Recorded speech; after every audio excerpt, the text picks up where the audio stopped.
Hello, this is Yayoi Komiyama from Brain to Belly, and welcome to the Spanglish World Networks on Zingo TV, channels 250 and 251. Please remember to download both the Zingo TV app on your respective app stores on iOS and Android devices. While you download, make sure to rate and leave a comment. The app is free. Zingo TV is also available on Google Chromecast, Amazon Fire, and Fire TV sticks, Roku and Roku sticks, also on all smart TVs 2016 and forward. So, welcome everyone. And today I have a special guest. Her name is Glenna, and she's a relatively new friend of mine. Yes. And she is the founder of the Rise and Reclaim Network, Healing from Religious Trauma and a Life of Freedom. And we are both in a program called Catapult in Facebook, and that's how we met. And I love her mission. I love her passion. And I wanted her to come here and share her thoughts and how healing and thoughts really apply to everything in life, how we think about ourselves, and how that creates action within ourselves, how we feel. And it's I always say the think, feel, do, have, and her group is really about all of that, and she is a testament to really getting through the trauma and moving forward. So that's why I invited her. And Glenna, welcome today. Thank you so much, Yayoi. I love that intro music. I don't know if anyone else could hear it, but I thought I was at a club for a second. I'm dancing all the time. Yeah, it's like 3, 2, 1. Like, oh, okay. Well, it gets me going too, so in a good way. That's what I was thinking. That was so fun. Anyway, thank you so much, Yayoi. It's been a pleasure getting to know you and your fam here, and everyone that watches your channel knows you are a bright, shining star, full of joy. Every time I see you, you're bubbly. And I mean, I'm sure you have your moments, but I just adore you. And you really bring out the best in people. It's beautiful. So thank you so much. This means a lot to me. Yeah. Thank you. Yes. So I do have a Facebook group called the Rise and Reclaim Network. So I don't know if you want to start there or, where do we start, right? We could start there, and why you created the group and your personal journey. Yeah, we could just start with all of that. Okay, perfect.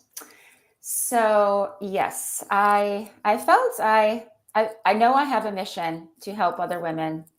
Let me start with just a little bit about myself. I am a mom of 4 grown children, and I have 4 grandbabies. And yes, I am divorced. And I started this group after I went through my own healing journey. I had a life filled with trauma, sexual abuse from a young age. I came from a home that was extremely dysfunctional and violent. And then I hope I could say, can I say certain things here? Say anything. Okay. I was raped several times as a teenager. And then I got into the church. That actually started when I was around 8 or 10.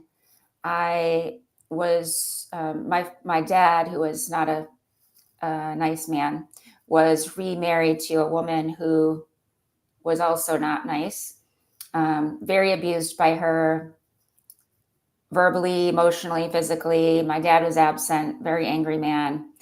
But ironically, they found Jesus at that time. And it's interesting because even as a young child, I saw them holding Bible studies and being very religious, and yet at home, there was violence and abuse. So even at a young age, I knew that was something was off about that. But real quickly, I remember at the age of around 10 or 11, my dad taking me to see this movie called A Thief in the Night. And anyone out here watching who in the 70s or 80s was really big into this Jesus movement, and everyone at that time talked about the rapture and Jesus coming back at any moment. And I had to watch this movie and it was talking about the tribulation, and I watched people's heads being cut off on a guillotine and children screaming and blood everywhere. I was like 10 years old. I had PTSD from that, Yayoi, for real. I had nightmares. I couldn't sleep. Every time a fire alarm would go off or I'd hear a horn blow, I just had this physical reaction. Like I thought it was the end of the world. And I lived in that fear of going to hell, making bad decisions. Was I on the right path? It was just a constant. I was in fight or flight, like fight or flight every day of my life. It was very scary. And then I got into the church as I got older. I was in purity culture, got married very young, just to really to keep an image in the family and in the church that I was going to be pure. So I married someone that I really shouldn't have, but I was forced to. And I was married for 32 years before I got divorced. And that's really when my deconstruction of my religion started. I had repressed all of my traumas, thinking in a church that if I just prayed it away or, cried enough and asked Jesus to take it from me, that I would be whole and well, but that was not the case at all. And what my catalyst was for me is my physical body started breaking down from all the repressed trauma. Yes, I had anxiety disorder. Yes, I had PTSD. Yes, I had depression. I wasn't getting it treated because the church told me it was demonic. Right. So it was my fault that these things were happening to me. And then my body developed this neurological condition, and I was invalidated by doctor. I couldn't walk for about 4 years. Finally, a very prestigious neurologist from Duke University diagnosed me with a condition called functional neurological disorder. Long story short, statistically, it's a neurological condition that comes from, mostly women have it, and also it's from a lot of stored and repressed trauma. And once I realized the connection between traumas and not dealing with those things and healing from these things and how every area of your body is affected, we think that we're all these separate entities. And being a registered nurse myself, so focused on the physical aspect, right? That it's so, our world, especially westernized culture, we're so just focused on the physical bodies and the symptoms, but we don't get to the root causes. Yes. And our spirituality, our emotions, our, mental health, physical body is all connected. And you can't just work on one and ignore the other. Exactly. And so when my body, I was very distraught and angry about that at the time. But now I look back and I'm thankful that the universe did this for me, because it was time for me to say, wait a second. Okay. Yeah. It is time to deal with all of this. Okay.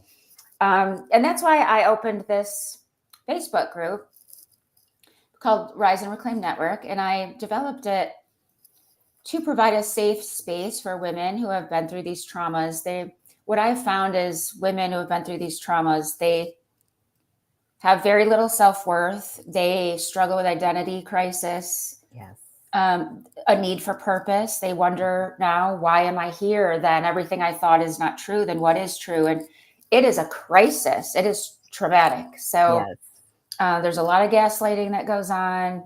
And I wanted to create this group where women could feel supported, that they had a safe place to talk, where other people might not understand or would invalidate them. I wanted to make sure they had a place to go where they would find someone to listen and understand their story. And what makes me, I feel, so unique is that I understand the depth of women's journeys. Yeah. Because as a registered nurse in women's health with a master's degree, my background speaks for itself, but then my personal experience and just I can help women walk through this in a different level and perspective than a lot of other therapists or clients or coaches. I'm sorry. Yeah. So I think it's a good combination, you Yeah, know? definitely, because you've experienced it yourself and you've come through. You're at the other end. So when somebody is struggling, you know what it's really like. You know the pain. And I think the people that have experienced it, and even if you're like not all the way healed, you're still at the point where you've come out the other end. You're still at the other end of the tunnel. And that makes such a difference. And it's such an inspiration for people that are struggling. And to know that she did it, so I can do it, and she can guide me because she knows all the feelings that I'm going through. And I think that's a beautiful thing. And that's what a lot of people need. And I know that women, especially, that have been through trauma and abuse, um, want to know that it's safe because we're terrified. I know the feeling of walking on eggshells every day and not knowing when a burst of anger is going to hit you, and then you think that it's all your fault. You think that Yeah. you deserve all this, and being you know being through something similar, I can understand that feeling. And every day you're not sure. You wake up and you're like, okay, when's that attack going to hit you? When is that? When are they going to do this or do that? So you're always like in this tense protective mode, and Yes. you're walking around all tense, like you were saying. And Yes. I totally understand that. And I know that there are many women out there that can use a safe haven, use a place where it's safe so that they can, be with others who can help them, just a place that they can just be and be themselves and Yes. relax their shoulders, relax their breath, actually breathe, because I totally get it. It's you're not breathing. You're like all tense and you're walking through life and you're like, what's going on? What's going on? And you don't know where that attack is going to come from. And it could come from anywhere. And that fear it's Yeah. so real and it's so Yeah. strong. Yeah. And living like that for years is not a way to live. No. And so I The applaud you. fear is Yeah. something that so the term religious trauma syndrome, it hasn't been added to the DSM yet, but I know it will be soon because it's gaining traction with therapists and it's becoming, it's been coined this phrase of deconstruction. I don't know if you've heard that. It's a word that's being thrown around, but Hmm. so one out of three people by the time they're 30 years old have left their religion, have left Christianity specifically. That's where I came out of, and I'm not putting a blanket statement that all Christians are in cults or anything like Yes. that. That's Hmm. not what I'm saying. I want to make sure. Yeah. The sect I was in was. Now that's different. And there's Yeah. so many different Oh, offshoots of it, right? yes. Where Yes. I came from, it was a cult. It was very fear-based, high control religion. That was the idea behind it, is to terrify you every day of the fear of hell. And that's how they control you. Yes. And as a woman growing up, just being even in my own family with my parents, and they cared more about hating each other than loving me. I don't think they even knew where I was half the time. It was a tumultuous, scary. I mean, police and guns and hanging, people trying to hang themselves. And it was just, I learned to disassociate and really Yeah. just shut down. And then the church taught me to do the same thing. As a woman, my role was to only speak when I was spoken to. In church, according to the Bible, women are not allowed to speak in church. They're not allowed to teach or preach, and they need permission to speak. So I always felt like I needed the pastor, or the bishop, or the elder, whoever, to tell me if it's okay to not only speak, but make decisions on my, Mm. I couldn't even make my own decisions without getting permission. Wow. And then it was my husband, and then my children, and then others. And then where am I in this situation? And that's what happened. You know, I got to a point where literally my body, everything broke down. I lost my marriage. I deconstructed from my religion, and I was so deep into this. It wasn't like I just showed up on church, you know, Christmas and Easter. I mean, this was your life. Yeah. this was my identity. Yeah. And I would have died on that hill if I would have, that I was correct and everyone else was wrong and I was right. Oh, it was painful to say, but so yeah, I was just taught to put my own needs aside. Self-care was selfish. Wanting your own needs, thinking about what you want, your dreams, your hopes, career. As women, we were taught not to bother going to college because our roles were to have babies and stay home and advance the kingdom of God, have as many children as you can to serve in the army of God. I look back now and I'm like, what does that even mean? There's so many things now. I look back and I'm like, what the heck? I don't even know what that means. But, you know, if you're not exposed to other things, you wouldn't know any better, you know, and that is what part of this, some of these teachings do, is what they do is teachings, and even in a family environment, in little organizations, which are families like a small organization, if you're taught one thing and that's the only thing you're taught, that's all you know. And if you're not allowed to see outside, you don't know that anything else exists. You don't know what's right or wrong. That's it. So, yes, you hit it. And that is the way that a lot of people control other people, by not showing them what else is outside. Because if you don't know what's outside, you're not going to want anything else. Oh gosh, this is so true, because now that I have lost my religion, I've always been an extremely deep spiritual person, and I still am.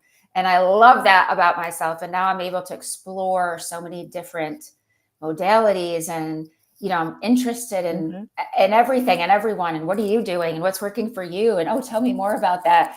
But when I was in the church, we were taught that anyone outside of the church were evil, filled with demons. We should be afraid of them. Don't go near them. Don't let them touch you, because if they lay hands on you, they're laying hands, and they're a conduit for demons, right? Right. I was told, I went to Reiki once. My girlfriend was a Reiki practitioner. She was in school for it, and so she did it on me. And I was told that I needed deliverance from that after that.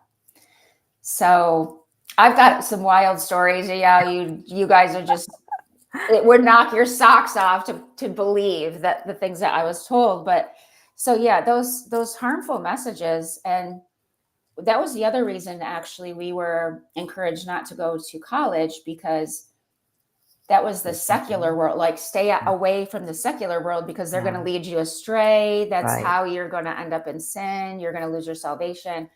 And so we were very afraid of anything outside of this cult. Yeah. And so exactly what you said, now that I'm free to see outside of that and speak to other people. And I just said the other day, I have met, now that I've left the church, the most beautiful humans and souls that I've ever met inside the church, I have met outside the church. And I cannot be so more grateful for that. Yeah. I mean, you know, when you told us about that, I was thinking, you know, curiosity is the thing that they try to suppress. And curiosity is, gosh, the essence of growth in humans, and not just humans, but in any group of people or organizations, organisms, right? It's really, curiosity is what's the spark that opens up things, Yes, yes, yes, yes, yes. And that was what allowed me to start on my deconstructed journey, because that's another thing I was taught, not to ask questions, because if you ask questions, you're told that if you're questioning the Bible or questioning the word, then you don't have enough faith. So you need to pray more. You need to be in the word more. You need to, are you tithing? Did you watch something you shouldn't have and let, evil into your mind? Like, you're so gaslit. No matter what it is, it comes back to you. You're the problem. And so I never felt permission to ask questions, but I'm a very curious person and I'm a lifelong learner. So it went against everything inside of me because I had so many questions. And when I would ask questions, I would just be told, well, because there really wasn't a good answer. That's what makes God God and you not. And God's ways are higher. And so there's never really a good answer. It's still not an answer to me. Right. And I finally just allowed myself to start exploring, giving my permission, exactly what you said, to be curious and ask questions. And when I wouldn't get an answer that made sense, I'd ask another question. And I started driving people crazy with my questions. Well, it's like little kids, when you talk to a kid that's very curious, it's like, why? But that doesn't make sense. Yeah, why? And, but that curiosity is what makes progress. Yes. Like, for instance, I was just thinking, if, my gosh, let's say, I don't know, Thomas Edison didn't have any curiosity about, how things worked, we wouldn't even have electricity, right? And even all these scientists or all these medical medical people, professionals, like if they didn't doubt what the spores in and there's a spoiled piece of fruit was, if they didn't say, oh, maybe that could be used as something to heal people, we would never have penicillin, right? Can you imagine? Can you even imagine? I mean, seriously, the fact now looking back that we were taught not to use critical thinking, not ask questions, not use critical reasoning.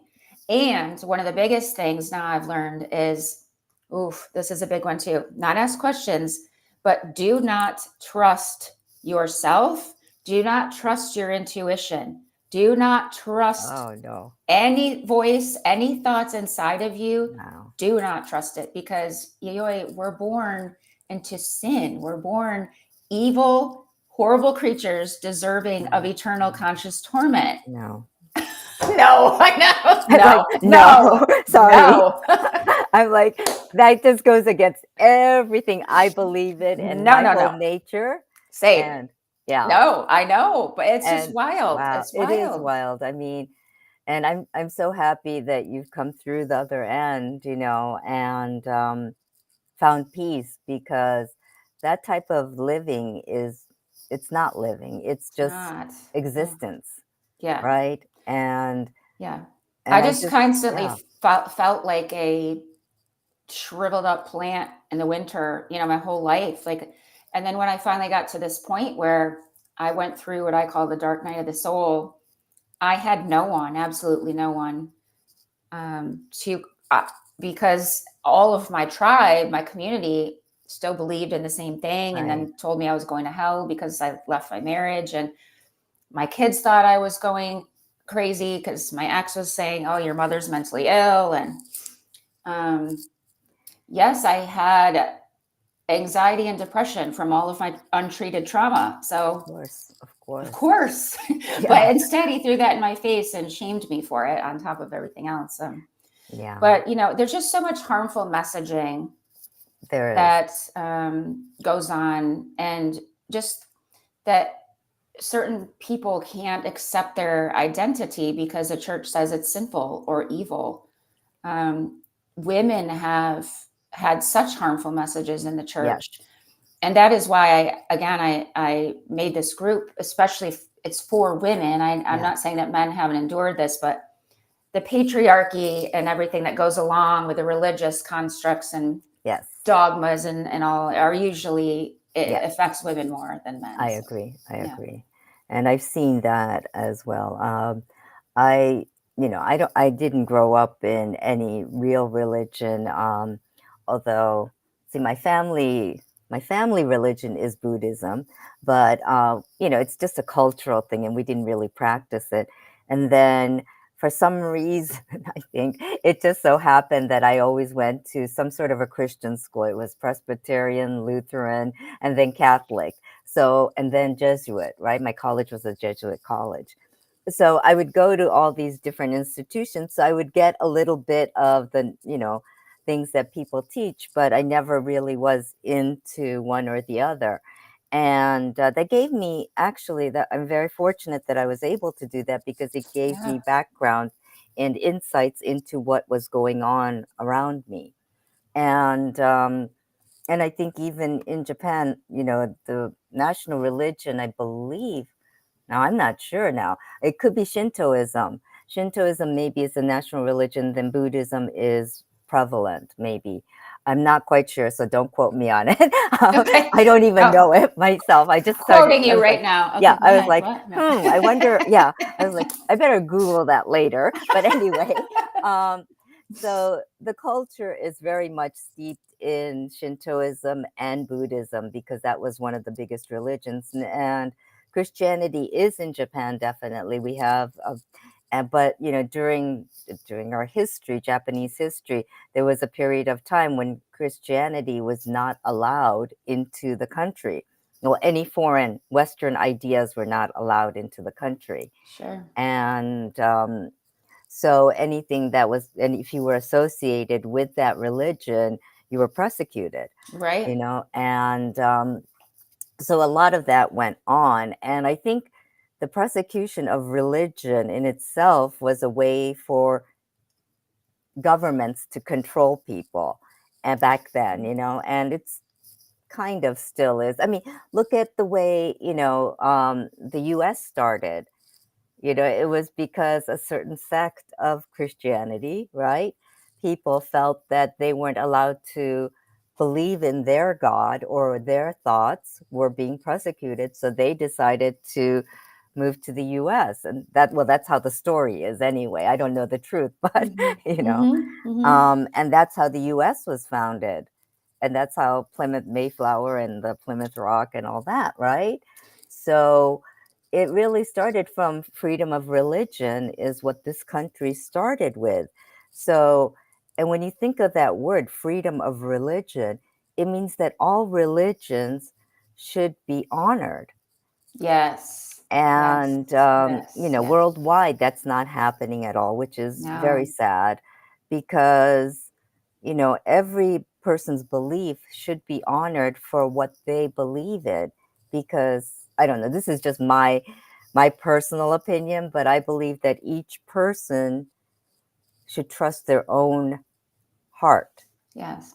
And, what you believe in is what you believe in, and it should be respected as long as it doesn't hurt another person. And Yeah. And that's yeah, that's the hard exactly. part. Yeah. Yeah. You just said that. As long as it doesn't hurt someone else or it's not harming yourself. Yes. And so Yeah. I always say, like, if there's something that you're doing that is bringing you joy and truly, bringing happiness and peace to your life, I am all about it. Whatever that is, if it's helping Definitely. you, if you're growing, if you have more love to give, if it's helping the people around you, Yes. I really don't care what it is you're doing. Well, because if it's coming out of real love.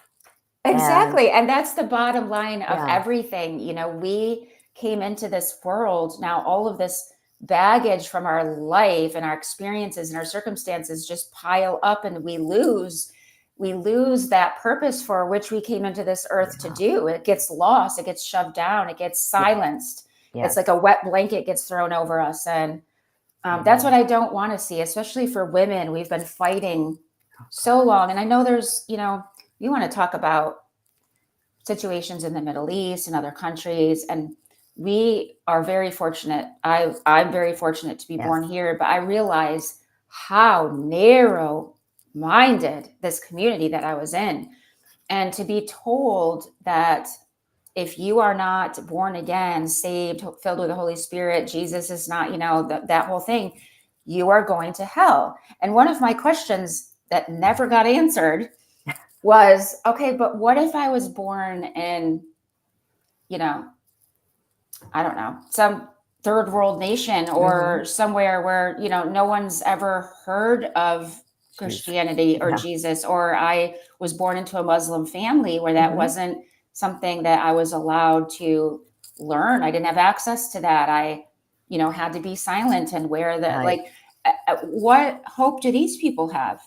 How does that make sense? Just because I was fortunate enough to be born in New York State, where Christianity is the religion of choice, like that makes me, what? I could never ever wrap my head around that, but I always got some interesting answers, I'm sure. I can just imagine. I'm sorry. Interesting answers. But I think it's really about trusting yourself, because we're all born with some sort of a conscious, some sort of characteristics, right? All of us. And that sense of, like, even as a kid, you're told, the difference between right and wrong. Yeah. And that's something that's always innate in us humans, right? We know what's right and wrong even as a kid. Yeah, that's and true. You feel guilty when you're doing stuff that you're not supposed to be doing. For some reason, it.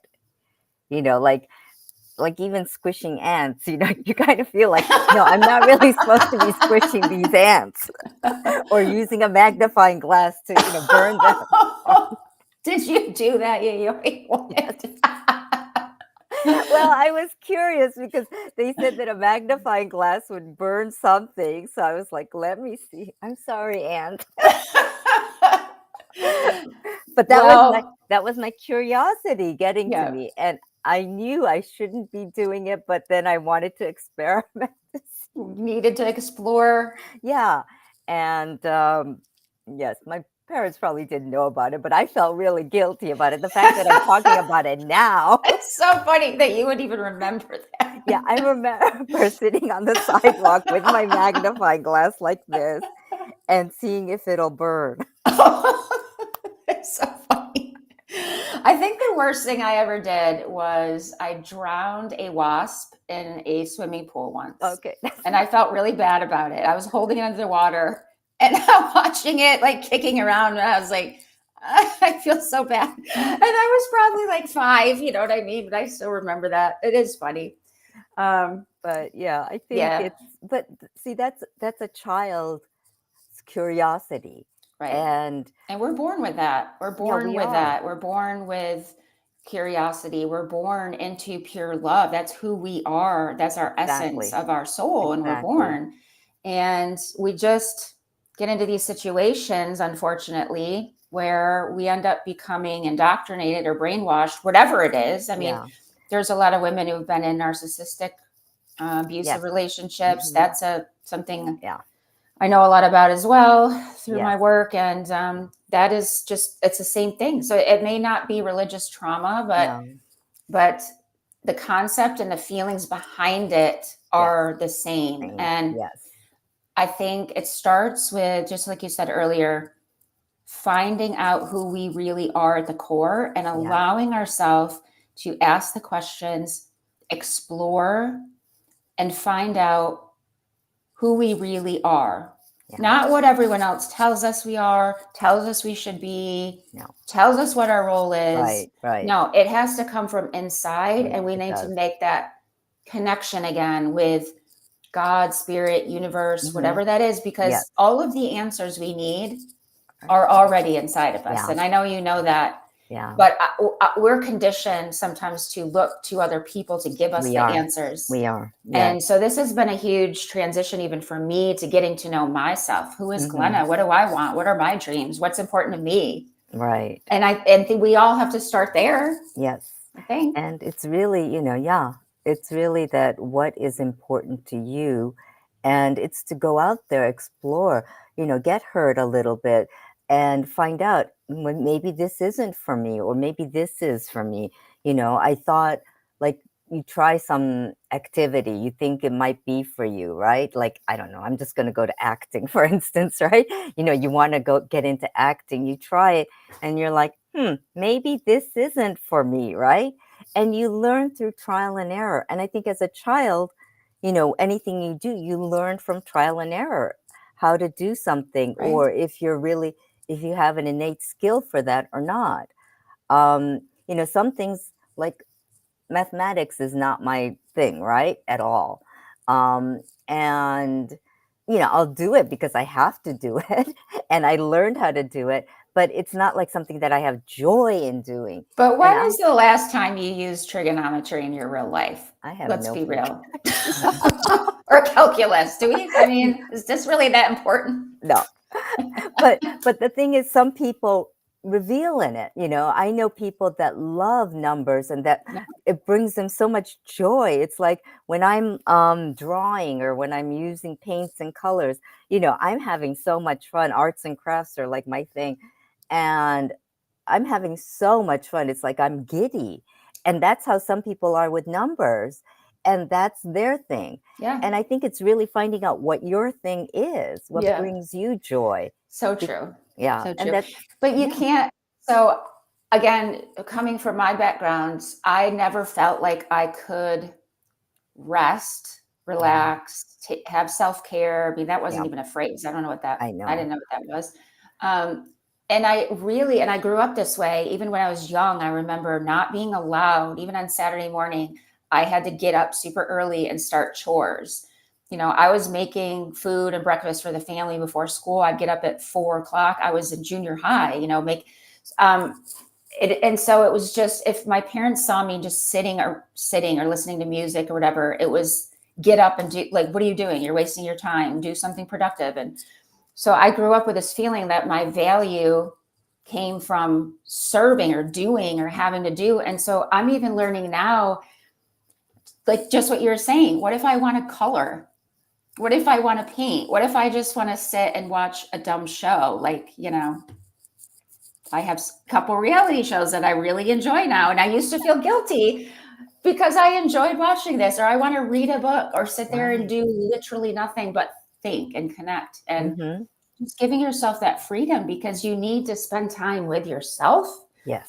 so that you can learn what it is you love and start to accept that, the beauty of that. Because if Yeah. we don't find that and get to heal ourselves and find our true authentic selves, we can't really Yeah. help anyone else in the world. Exactly. It's really connecting with yourself, your essence first, Yeah. because like you said, you know, without knowing that, who are you? You know, what are you teaching? Are you teaching just something that you learned verbatim from somebody that you're not really feeling and you're just spitting out? Or are you teaching something that's coming from the heart? Because what comes from the heart is really, it has to filter through your heart to really have meaning for another person. I don't know. That's just my opinion, but you know, that's No, how I feel for a lot yeah. of things. And yeah, and then I think people, you know, when you really look at children, when they're very, very young, they're not tainted at all. So they know, like, they'll be like, I don't understand that, you know, and they're very vocal about it. And they'll say things that, you know, as adults, you're like, whoa, whoa, whoa, are you allowed to even say that? But they'll say, but that's so pure. And, No. you know, it's like, that's because nothing's filtered at that Right. point yet. Yep. And it's like the true essence of who they are. And that's important to hold on to, but it's also like you still need some filters within to survive in society. And sadly, we still need it because society still needs a few frameworks, you know, to keep us all in tow. And Yes, it'd you be know, total chaos if there yeah, wasn't yeah. something Yeah, to hold and I us think together. exactly. So sometimes we have to learn that, and it's really about, but it's really about believing in yourself, in your truth. And as women, it's harder because we're always, you know, from a young age, we're told, oh, you have to listen to this person. You have to listen because he is the big person. I grew up in Japan most of my life, so that is very patriotic society. Oh yeah, Patriarchy for is very sure. strong. Yeah. And my father was the eldest son in his family, Mm, so that alone, puts you in a different place because you're the mm, eldest son's daughter, but you're only a daughter, you're not the son. mm, And my mm, father was actually, he was considered, from my grandmother, felt that my father was a failure because he didn't produce an heir that was a son. So he wow. felt that shame, right? Well, And and the messaging that oh probably yeah, brought to you, yeah, it was yeah, so damaging. yeah. Oh gosh. And that's probably why I was a tomboy for a long time. um, and yeah, I think, and being in a society where women are supposed to be subservient, that was the role of the woman in Yes. the culture that I was in, and also being born in a foreign country, and then having lots of Western ideologies in my brain as a kid. I really didn't fit in very well into that society. I was always, yeah, I don't know, even from a young age, growing up in the US, I was here until I was 11, I think from like 2 to 11, I was here, 11 or 12. And so those are years that you're developing your identity. Oh yeah. And and that was during the 70s. So you were learning about women's lib, you were learning about women being strong and being their own person. I still remember Billie Jean King fighting Oh what's his gosh, name? yes. Jimmy Connor, right? Yeah, And I remember that and I was like, oh, me I too. want Billie Jean to win, right? And I remember all of that. And then going back to Japan, I was like, I had to be more quiet. I had to Mm. be, less vocal about different things. I mean, you And knew your role. You knew what you had to do depending yeah, on where you were, who you with. exactly. You And couldn't that you couldn't be yourself. And exactly. So yeah. kind of understand where you were coming from because of that experience, because I had to hide who I was for a long time. Yeah. I'm so Yeah. sorry about that. Eh, It's it's a, just it's done and over with. So I over it. know, but it's still hurtful. And I mean, I know you've worked through all of that. We've talked about this before. Yeah. But yeah, and like I said, it's not just religious trauma.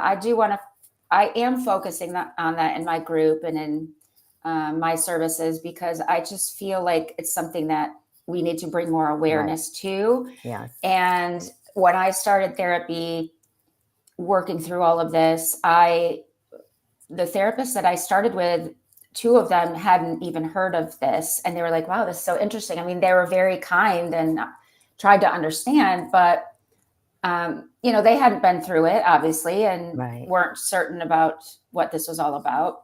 And so the more I went through my journey and realized I didn't have a lot of support going through it, I didn't have a community, I didn't know who to reach out to. So it was a very lonely, dark time for me Yeah. during this process. However, I look back and I'm really thankful because the universe just stripped everything and everyone away from me. And it felt at the time like I was going to die. Actually, there was a couple times I asked God to just let me die. Um, and thankfully he didn't because I'm still here. Yes. Yes. But um, it's just it's a tough place to come out of. And I think for me, it was a good thing that I was alone because it forced me Yes. to not go outside myself and ask anyone else. I didn't have the prophet to go to. I didn't have the Right. apostle to call. Right. Like, what do I do? Oh my gosh. I had to ask myself, me, Yeah. myself, and I. Yeah. And I had to also went through a process of, okay, if this Christian God is not real, um, what is real? So it wasn't even about who am I. It was my whole universe Yeah. was turned upside down. Yeah. Your whole And belief my system. whole belief system, what I stood on, Yeah. this was my identity Yeah. in every way. So to find out again, what do I believe? Who is God? What is real? What is my purpose? And I think I needed to just spend that time with myself to start asking those questions and hear and trust my own voice and my own intuition. And it's taken me time to do that. And I'm just so thankful now looking back that the universe did. He just isolated me and I needed it. Yeah, and I think it's funny how the world does that, you know, how our universe or whatever, spirit or God or whomever will do that for us. They'll put us in situations that, kind of like nudge you to to really look inside. And I know that that kind of happened for me after my divorce. This was years ago, ages ago, but you know, I was alone. You know, I didn't have my ex-husband's family on my, Mm-hmm. you know, they weren't my support system anymore. Um, my ex-husband definitely wasn't. And then, so I was like, you know, what do I do? And it really took me a long time to look inside and to find that strength to say, no, I'm not going to be, you know, squished because of that. I'm not going to let somebody take my power from me. And it was like I had to kind of like look deep inside and say, what do I want to do? Who do I want to become? And it was like you know, I had to kind of like change my whole thinking process, my whole psychology and my whole belief system to become the person that I am now.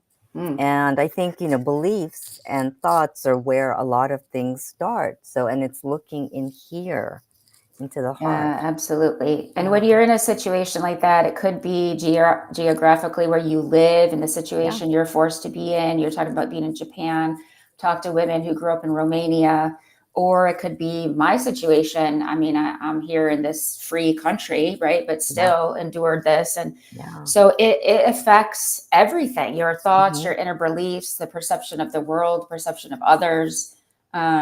It's a identity crisis, and it It takes is. time to work through that. And I definitely see you have. I mean, you're such a strong woman who Oh, speaks her mind, thank and you you. are so powerful. You are a Oh, shining star. I mean, oh, truly, every time, thank like, you. your energy and your presence is just so beautiful. Thank So you. I just admire you, and Oh, I think that I know you've done a lot of work, and it's beautiful to see. oh, thank you so much. And I just wanted to say, you know, I love that you created this group because, you know, everyone needs a safe haven, you know, a sanctuary. And no matter what situation you're in, and giving people this option, you know, women this option to be in a group where they can feel safe, where they can say things is so important. And to know that no matter what they say, you know, they're going to be loved. As long as you're Yes, not hurting somebody, you know, like, yes. I mean, I've had situations where in my group, you know, I've had people say nasty things to another person. I'm like, you're out, you know, and I hate doing that. It's not a fun feeling. I'll tell you, I don't like doing that, but I don't want people to be nasty to each other either. And Yeah, then you have to connect. You have to protect yes. your group and your people and what you're Hmm. doing, and you know you've built something beautiful with integrity and values, and you want to protect that. So I completely understand that. Yeah.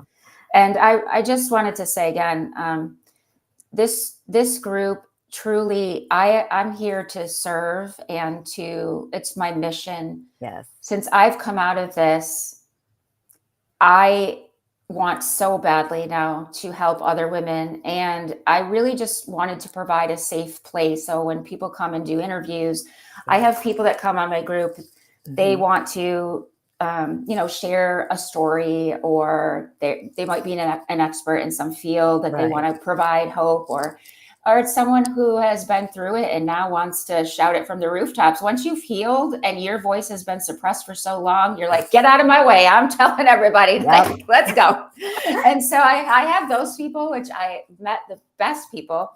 And then I'm also providing a small group sessions So women can come together. It's not being recorded, not going live, not, and we're just there to hold space for each other. So women can feel like they can come and share safely about their experiences and have their experiences validated. And so they can just be loved on and validated.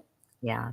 Thank you, Glenna. So if our viewers are interested in finding out more about you and your group, where should they go to reach out to you?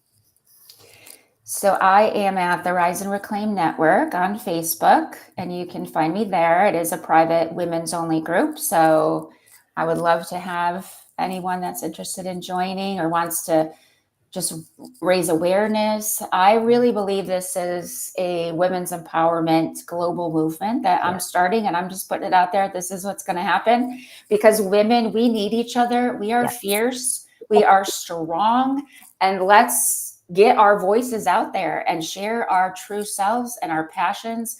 And there's no competition. We're going to grab hands. I'm going to grab yours. You're going to grab mine. And let's do this together. I'm just so excited about empowering women and other women who are wanting to do the same. And it's so beautiful, and collectively, there's nothing that can stop us. Yes. And, I truly believe in a woman's power. So, and I love that you're doing this. And I thank you for being here and sharing your story with us today. Thank you so much. Thank you. So people, if you are interested, please join Glenna's group, or you can, go through me and Brain to Belly, and then you could tell me you want to meet Glenna, and I could introduce you. That could happen too. So those are things that you have the option of doing, and we're both on Facebook, and so please reach out to us if any of this resonated with you. So thank you very much, Glenna. Thank you, Yayoi. And so you're welcome. Thank you for being here today. Thank you so much. So this show can also be heard on Spanglish Radio Network. Please check out spanglishworld.ca for all the news and programming. Spanglish World, watch it, hear it, read it, download it, and live it. Thank you. Thank you.